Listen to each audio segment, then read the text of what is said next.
कृष्ण हरे कृष्ण कृष्ण कृष्ण हरे हरे, हरे राम राम राम हरे हरे। तो भगवत गीता का एक अध्याय है, 9वां अध्याय, जिसका नाम है, शीर्षक है परम गुह्य ज्ञान। बहुत ही गुह्य ज्ञान, कॉन्फिडेंशियल नॉलेज, जो सबको नहीं बताया जाता है, ऐसा ज्ञान भगवान ने, कृष्ण ने अर्जुन को भगवत गीता के 8 अध्याय बोलने के बाद गुह्य ज्ञान दिया है। यानी कि यदि हमें समझना है भगवान को, तो पहले हमें भगवान को धीरे धीरे करके समझना होगा 8वें अध्याय तक।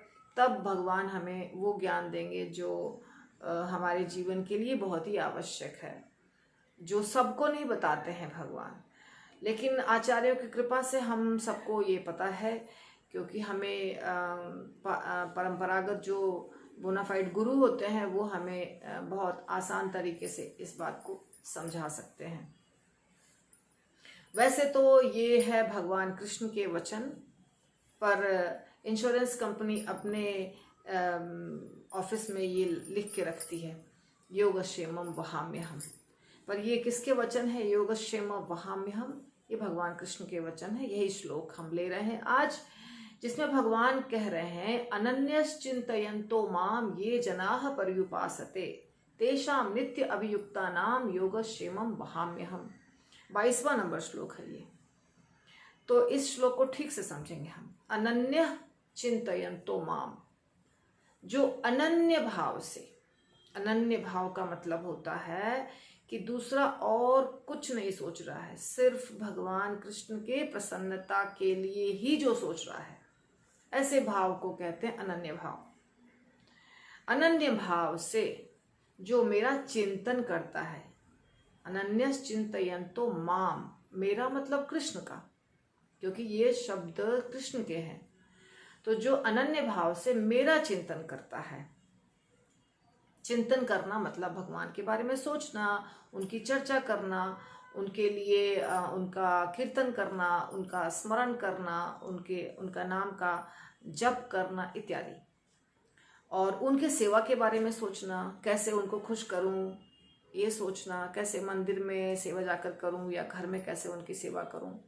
ये हो गया अनन्य भाव से चिंतन करना। अनन्यस चिंतयन्तो माम ये जनाः, ऐसे लोग, ये मतलब इस प्रकार के जनाः, ऐसे लोग, पर्युपासते, पर्युपासना, उपासना, आपको मालूम है उपासना शब्द, उपासना का मतलब पूजा करना।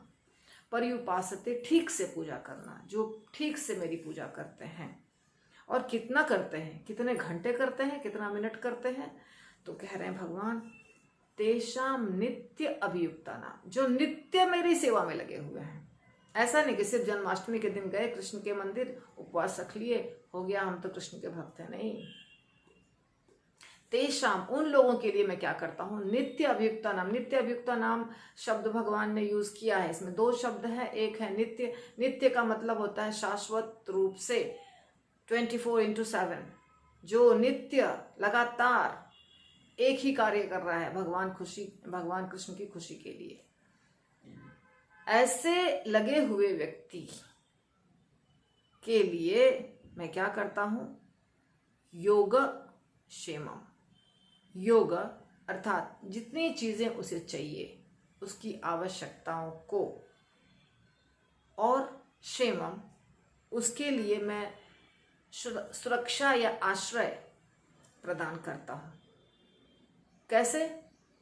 वहामी का मतलब होता है वहन करके लाना, धो करके लाना। यदि सप्लाई करना है तो मैं खुद भी आऊंगा सप्लाई करने, छोड़ नहीं दूंगा दूसरे के भरोसे। ऐसे व्यक्ति के लिए मैं ढो के लाऊंगा सामग्री। पर कंडीशन जो दिया भगवान ने, उसको आप समझिए कि जो व्यक्ति पूरे जीवन सिर्फ मेरे प्रसन्नता के लिए कार्य कर रहा है, मेरे बारे में सोच रहा है, मेरी पूजा कर रहा है, और हमेशा कर रहा है, दूसरा कुछ नहीं सोच रहा है, उस व्यक्ति के सुरक्षा की जिम्मेदारी मैं लेता हूं। उस व्यक्ति के ज़रूरतों को पूरा करने की जिम्मेदारी भी मैं लेता हूँ। अब ये इंश्योरेंस कंपनी ने लास्ट के 2 लाइन वर्ड को ले लिया है, ये भगवत गीता के वर्ड हैं। अगर किसी ने भगवत गीता पढ़ा है तो उसको पता होगा, और अगर नहीं पढ़ा है तो आप देख लीजिएगा निकाल कर खोल करके कि ये 9वें अध्याय के 22वें नंबर श्लोक के शब्द हैं, योगक्षेमम वहाम्यहम्। इस जो श्लोक में भगवान ने बोला है, इसको भगवान करते हैं। ऐसे तो बहुत उदाहरण हैं शास्त्रों में, पर ये कलयुग का उदाहरण आपको एक बता रही हूँ। एक पंडा थे जिनका नाम था गीता पंडा, जो जगन्नाथपुरी के नज़दीक रहते थे। जगन्नाथपुरी जो जहाँ पे जगन्नाथ बलदेव सुभद्रा का बहुत प्रसिद्ध मंदिर है, 4 धामों में से एक धाम है जगन्नाथपुरी। तो वो उनका नाम ही लोगों ने रख दिया था गीता पंडा, क्योंकि वो रोज भगवत गीता का पाठ करते थे। तो गरीब थे, ब्राह्मण थे, विवाहित ब्राह्मण थे, बाल बच्चे वाले ब्राह्मण थे, परंतु उनको भगवान की भक्ति से इतनी रुचि थी और भगवत गीता के पाठ से इतनी रुचि थी कि वो ज़्यादा मेहनत नहीं करते थे धन कमाने के लिए। तो वो क्या करते थे कि भगवत गीता का रोज पठन पाठन करते थे और भिक्षा थोड़ा सा मांगने जाते थे। जितना भिक्षा मिल गया ठीक है, नहीं मिला तो भी अपना कार्य वो भगवत गीता को पढ़ने का करते रहते थे। तो उनकी पत्नी जो थी, उनको गुस्सा आता था कि घर में खाने के लिए कुछ नहीं है और ये भगवत गीता में लगे हुए हैं, इनको मतलब नहीं है, बच्चे भूखे पड़े हुए हैं, बहुत ज़्यादा गरीबी थी। तो एक दिन भगवत गीता ये पढ़ रहे थे और पत्नी ने कहा कि घर में खाने के लिए कुछ नहीं है, आप भगवत गीता पढ़ते रहते हैं।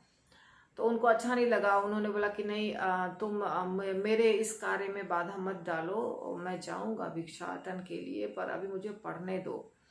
तो यही श्लोक निकला हुआ था उस समय, जिस समय वो पंडा जी पढ़ रहे थे। तो उनकी पत्नी ने इसको आके पेन से काट दिया, जो भी उनके पास था काटने का, पेंसिल पेन जो भी था, कि ये गलत है। ऐसे ही झूठ मूठ का भगवान बोलते हैं मैं ला कर देता हूँ, और हम इतना परेशान हैं, इतना मुसीबत में हैं, खाने के लिए एक दाना नहीं है घर में, और कृष्ण के वचन सही नहीं है। ऐसे ही लिखा है भगवत गीता में। उनको बहुत बुरा लगा, मगर वो कुछ नहीं कर सकते थे। फिर वो चले गए भिक्षाटन के लिए गए, पर उन दिनों उस एरिया में अकाल सूखा कुछ पड़ा हुआ था, जिसके कारण दूसरे लोगों के पास भी इतना धन नहीं था, इतना अनाज नहीं था, इसलिए उनको भिक्षा नहीं मिल रहा था। जब वो भिक्षा के लिए गए, उसी समय काफ़ी देर हो चुकी थी। उस समय 2 बच्चे आते हैं और दरवाज़ा खटखटाते हैं। तो माता दरवाज़ा खोलती हैं, तो बच्चे बोलते हैं कि गीता पंडा का घर किधर है, यही है क्या गीता पंडा का घर? तो ब्राह्मणी ने कहा कि हाँ यही है। तो हमको गीता पंडा ने ये सब सामान आपको देने के लिए बोला है। तो ये लोग, माता ने बोला कि नहीं नहीं, ज़रूर आप किसी गलत घर में आ गए हैं। मेरे पति के पास इतना धन कहाँ है कि इतना सारा सामान, दोनों साइड भर करके सामान उठा करके बोझा ले करके दोनों बच्चे आए थे। तो माता ने कहा कि नहीं, आप गलत पते पे आ गए हैं। उन्होंने कहा नहीं नहीं, यही पता है और मैं उनका दोस्त हूँ। क्या नाम है? मेरा नाम जग्गू है, क्योंकि वो जगन्नाथ भगवान के भक्त थे। तो माता ने कहा कि बहुत जिद करने पर माता ने कहा ठीक है रख दो, अब तुम कह रहे हो तो रख दो। तो सारा सामान पूरा घर भर गया, क्योंकि वो बच्चे भगवान ही थे। तो पूरा घर भर गया, इतना ज़्यादा भर गया कि उनको रखने की जगह नहीं हो रही थी। तो फिर माता ने कहा कि देखो, अब इतना सामान तुम लेकर आए हो, पर खा करके जाओ, मैं बनाती हूँ जल्दी जल्दी रसोई और भोग लगाती हूँ, खा लो। तो उस बच्चे ने कहा कि नहीं, मैं नहीं खा सकता हूँ, क्योंकि मेरा जीभ जो है ना वो कट गया है, कटा हुआ है। तो माता ने कहा कि किसने काट दिया? तो है, किसी भक्त ने काट दिया है, किसी व्यक्ति ने काट दिया है, दिखाओ दिखाओ। तो उन्होंने दिखाया तो जीभ कटा हुआ था, उसमें से खून निकल रहा था। तो चले गए भगवान मतलब उसको पता नहीं है कि भगवान थे, लेकिन बाद में पता चलता है, क्योंकि जब इसके थोड़ी देर के बाद गीता पंडा आते हैं घर में, तो देखते हैं पूरे घर में सामान भरा हुआ है और बहुत अच्छा अच्छा व्यंजन बना हुआ है, खुशबू आ रही है। तो गीता पंडा ने कहा कि ये सब सामान कहाँ से आ गया, इतना सारा तुमने खीर बनाया, क्या बनाया क्या बनाया, पूरे घर में गुड़ घी दूध दही भरा हुआ है, चावल। तो उसने कहा कि आपने ही तो भिजवाया था आपके दोस्त से। तो मैंने तो किसी से नहीं भिजवाया है। तो हाँ, 2 बालक आए थे, छोटे छोटे बालक थे, उनके कंधे पर इतना सारा सामान था और मैंने तो बहुत रुकने बोला लेकिन वो रुके नहीं। तो क्यों नहीं रुके, तुमको रुकना चाहिए था, कौन था, मुझे जानना ज़रूरी है। तो माता ने कहा कि मैंने बोला था कि खा के जाओ, क्योंकि आप इतना दूर से आए हैं थक कर, तो मैं बनाती हूँ, खा के जाओ। लेकिन उसने कहा कि नहीं खा सकता हूँ क्योंकि जीवा पे स्क्रैच है।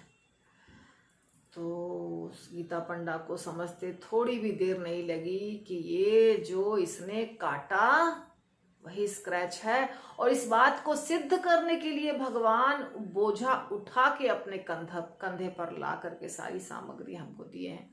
क्योंकि भगवान ने कहा योग क्षेमम वहाम्यहम्, मैं वहन करता हूँ, मैं उसका भार वहन करता हूँ जो व्यक्ति मेरी सेवा अनन्य भाव से करता है। और ये साबित कर दिया भगवान ने। वो रोने लग गए कि तो मैं तो पूरे जीवन भगवत गीता पढ़ा, पर दर्शन भगवान ने तुमको दिया, तुम कितनी भाग्यशाली हो। तो वो तो भगवान स्वयं थे। तो हम ये चाहते हैं कि भगवान हमारे लिए वैसे ही करें जैसे भगवान बाकी भक्तों को, बड़े बड़े महान महान भक्तों के साथ लीला करते हैं। लेकिन हमारी भक्ति वैसी होती नहीं है जो उन बड़े बड़े भक्तों की भक्ति थी। जब हमारी भक्ति भी उस लेवल की हो जाएगी तो भगवान हमारे साथ भी ऐसा ही कुछ लीला करेंगे।